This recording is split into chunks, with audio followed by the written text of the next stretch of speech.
वह काली रात और सुनसान मंदिर। क्या आपने कभी महसूस किया है कि जब सारी उम्मीदें टूट जाती हैं, जब मौत सामने खड़ी होती है, तब कोई एक शक्ति, कोई एक अदृश्य हाथ आपकी रक्षा के लिए आगे आता है।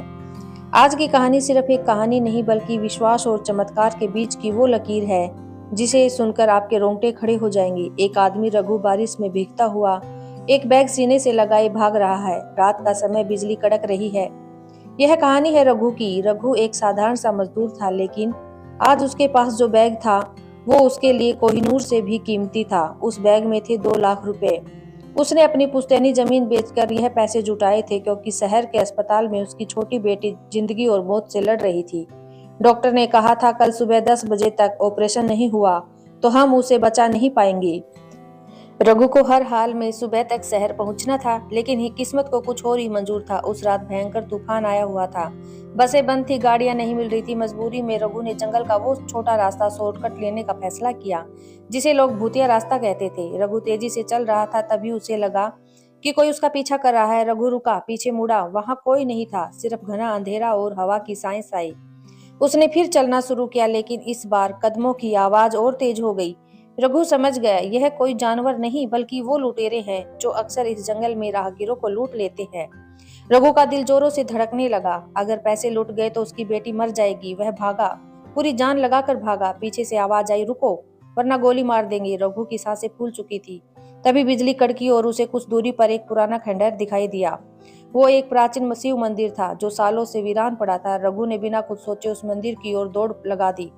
वह मंदिर के अंदर घुसा और एक बड़े से खंभे के पीछे छिप गया। बाहर लुटेरे मंदिर की सीढ़ियों तक आ पहुंचे थे। रघु कांप रहा था। उसने अपनी आंखें बंद की और मन ही मन अपनी बेटी का चेहरा याद किया। उसने शिवजी के पुराने शिवलिंग की तरफ देखा और बुदबुदाया, महादेव, मैं अपने लिए नहीं मांगता, मेरी बच्ची के लिए। आज मेरी लाज रख लो। मेरे पास कोई हथियार नहीं है, बस तेरा भरोसा है। तभी अंधेरे कोने में से एक भारी आवाज आई, डरता क्यों है बालक? रघु बुरी तरह चौंक गया। उसने देखा मंदिर के कोने में एक बूढ़े बाबा बैठे थे। उनकी दाढ़ी सफेद थी और आंखों में अंगारों जैसी चमक, लेकिन चेहरे पर असीम शांति। रघु हकलाते हुए बोला, बाबा, बाहर लुटेरे, मेरे पैसे। बाबा ने मुस्कुराते हुए कहा, जिसने तुझे यहाँ भेजा है वो रक्षा भी करेगा। तू बस उस शिवलिंग के पास बैठ जा और ओम नमः शिवाय का जाप कर।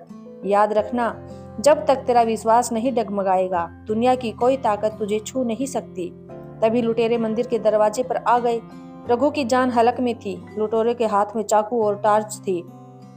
लीडर ने अंदर टार्च मारी। रोशनी सीधे रघु के चेहरे पर पड़ी। रघु ने सोचा, अब सब खत्म। लेकिन तभी कुछ अजीब हुआ।